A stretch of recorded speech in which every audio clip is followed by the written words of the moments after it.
Knowing what to eat these days feels like a freaking minefield, especially if you're a female entering midlife, maybe hitting perimenopause. There's so much contradicting, confusing, and overwhelming advice out there. I want to give you the 4 basic principles as a holistic nutritionist that are going to help regulate your hormones, your energy, and your mood, and just set you up for success so that you can cut through all the noise, all the overwhelm, and know what foods are actually going to make you feel good. Let's have it.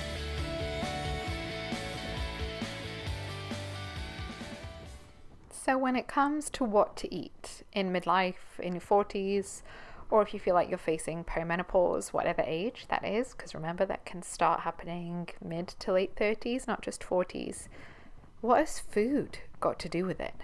Why does it matter? But I can tell you that the food you eat during this time can make the world of difference to how your body performs, how you feel, to your hormones, to your hot flushes, to all the various and varied symptoms that can show up. So I want to go back to basics. When it comes to food and the internet, it's very overwhelming, isn't it? Like, it's knowing what to eat these days without being in midlife and perimenopause feels like a freaking minefield. So I just want to give you some basics. These are some good, scientifically backed basics of what to eat to support your hormones, your energy, and your mood. So let's dive in.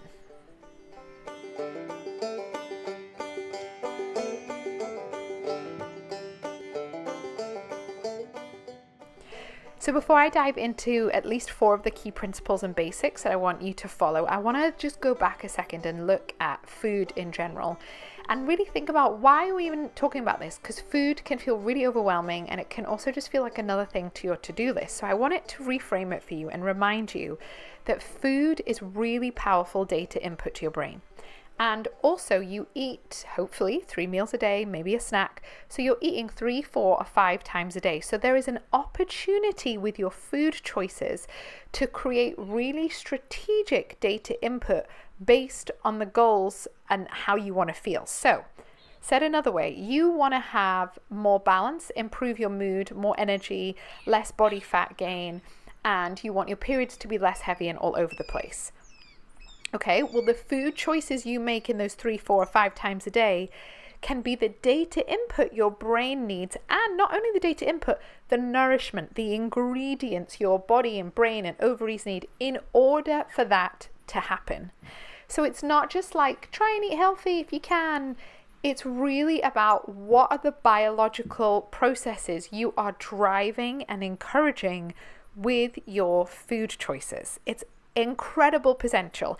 Even if you think about it, and let's say 2 out of your 3 meals weren't very good in a day, but one of your meals, and a good, I'm just looking at it from a scientific perspective now. I get that language can be problematic, but even if one of your meals was really nutrient dense and really strategic targeted data input, and the other 3 were full of like processed foods and other things that in terms of the data input actually create a lot of stress and added burden often to the bodies in some ways.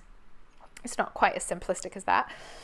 Then that's incredible. So wherever you're at right now, you don't need every single thing that touches your lips to be like blessed by the goddess and the most pure of pure foods.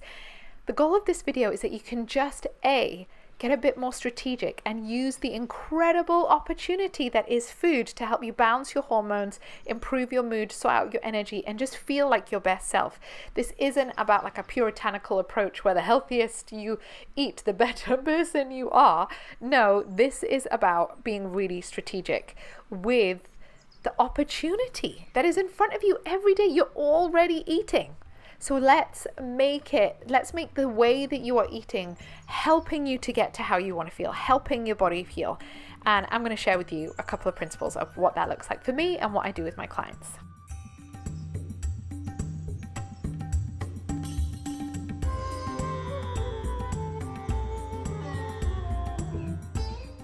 So this is me actually making my kids' breakfast, which feels like a whole like marathon each morning. And I totally don't set myself up for success here because I offer far too many options, but they generally have eggs or porridge or both, depending on the kid, depending on the preference. We have chocolate porridge going on. Anyway, this isn't a video about what my kids eat, but to be fair, there's quite a lot of similar principles. The principles I'm going to share with you now are things that can be great when you're in your 40s if you feel like you're facing perimenopause and you want to help balance your hormones. But spoiler alert, they're also great principles at any stage and age of life, and they're also things that I incorporate with my kids. But if we're specifically looking at this stage of life for a female body, here are a couple of things that are really, really important. So the first thing we want to look at this stage of life is regularity of eating. There's a lot of stuff on the internet about intermittent fasting, about one meal a day, about not eating anything until midday and having coffee and then breaking your fast and all of these kind of things. If you are still a cycling female, that is not how I would approach fasting at all. And generally speaking, you want to be eating 3 meals a day. And as you begin to head into this perimenopausal phase, you actually want to start to try and eat within an hour of waking up. That could be full-blown breakfast, or it could just be a small something. Sometimes I just get clients to have like some walnuts or something rather than just being completely fasted. The reason for that is often during your 40s, for many reasons, there's a lot more stress going on. Plus the process of fluctuating estrogen and changing your hormones can create more cortisol, more stress. Plus it's often the time of life that caregiving responsibilities are at their max. People are parenting small kids, they are having babies, they're looking after elderly parents, they're renovating houses, they're at the peak of their career. There's a lot of balls women are juggling, which can add to stress. And it just means that they are overworking and completely stressed out of their nuts. So then adding fasting to that is a huge no-no, in my opinion. So if you have read about all the benefits and all the research of intermittent fasting, I would say for a menopausal woman, if you are struggling with any type of health issue, skipping meals is not the way forward. You want to make sure your baseline is 3 solid meals a day, minimum.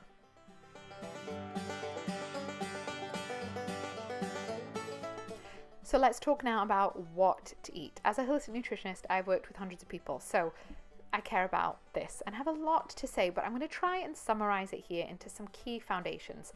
But it's worth saying every single body is different. And when it comes to what food we're eating, we're really thinking about what function or what signaling are we trying to create into the brain. And what we're trying to do with our food is really help to stabilize our blood sugar and make sure that that is feeling super stable so that that can be really supportive of our estrogen and testosterone production. We also want to make sure we eat foods that are really supportive of our liver and therefore our hormone metabolism. And we also want to make sure we eat enough foods that really flood the body with all the key nutrients it needs to make hormones and also to help in detoxification. So what does that actually look like in terms of food, and what are the key principles? Again, everybody's really personalized on this, but when it comes to macronutrients, which is protein, carbs and fat, protein is really important at this stage of life. And the biggest mistake I see women making is under eating protein. They are primarily focused on carbs and fat, and what you need to do in order to help maintain your muscle mass, because that will decrease during this age, and having good muscle mass is one of the most protective things in terms of your future longevity, body composition, hormone health. Making sure you have enough muscle on your bones is so important, also for your bone health. We want to make sure that we are really supporting your body with enough protein. So protein is really important at this stage of life. Now, with every client I work with, there's different ratios. Some people need high fat, high protein, low carb. Other people need high carb, high protein, lower kind of fat intake. Again, fats are really healthy, so I don't mean low fat, I mean whole food based fat, but really actually maximizing on the carbs and protein. So that's something you need to experiment with, but the overarching theme is to make sure you eat enough protein. So you've seen a breakfast I'm making here, which had ground turkey and vegetables and eggs, because I was making sure I ticked the box of protein. And what I try to do is I'm aiming for roughly about 30 grams of protein in my meals.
the next thing we are going for here in terms of food principles, that is a great universal principle for all, is fiber.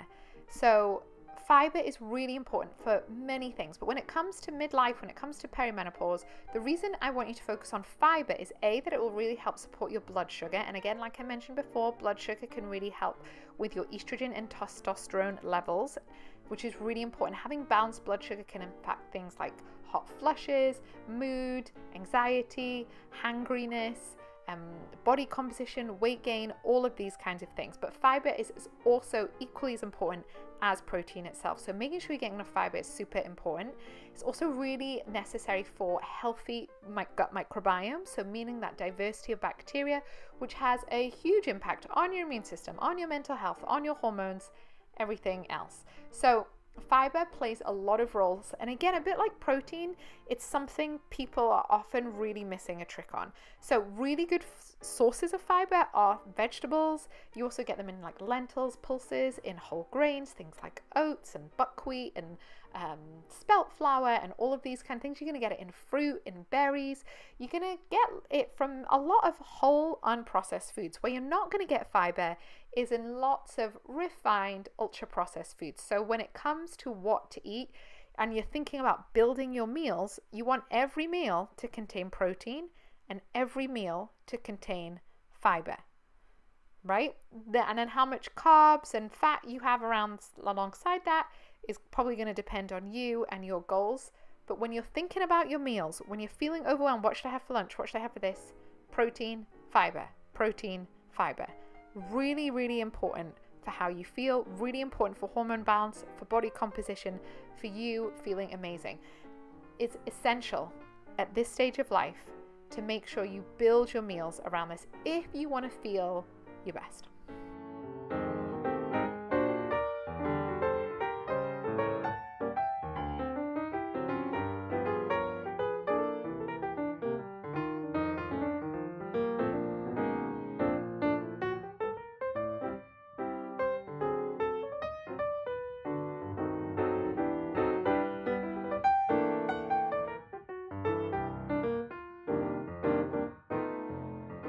And let me know in the comments below what your favorite proteins are to incorporate into your meals.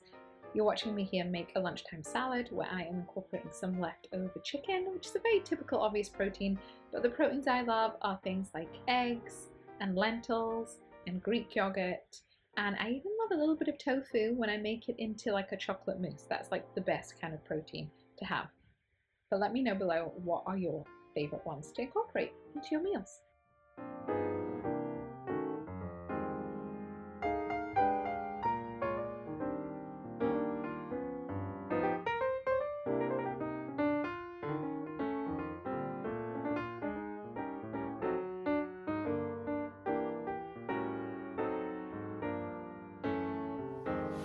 So it's miserable weather here, has been, thanks Stormy me.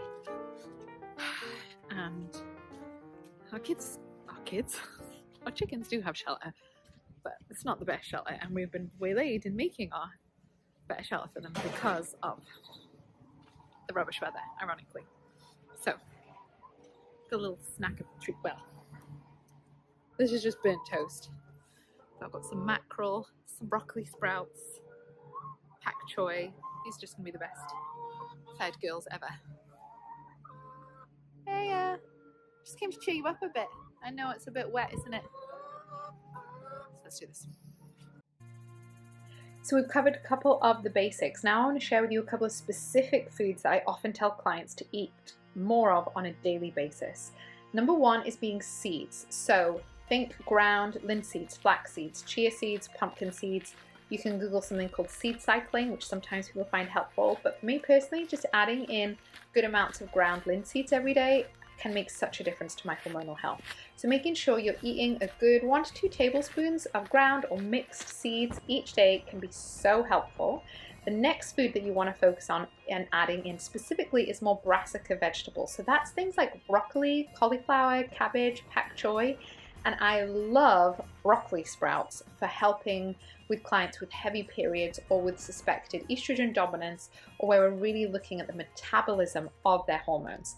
Those foods specifically, those two foods, seeds and your brassica veg, your green leafy vegetables, although cauliflower is not green, but can be so helpful for supporting the liver in helping balance your hormones during this time.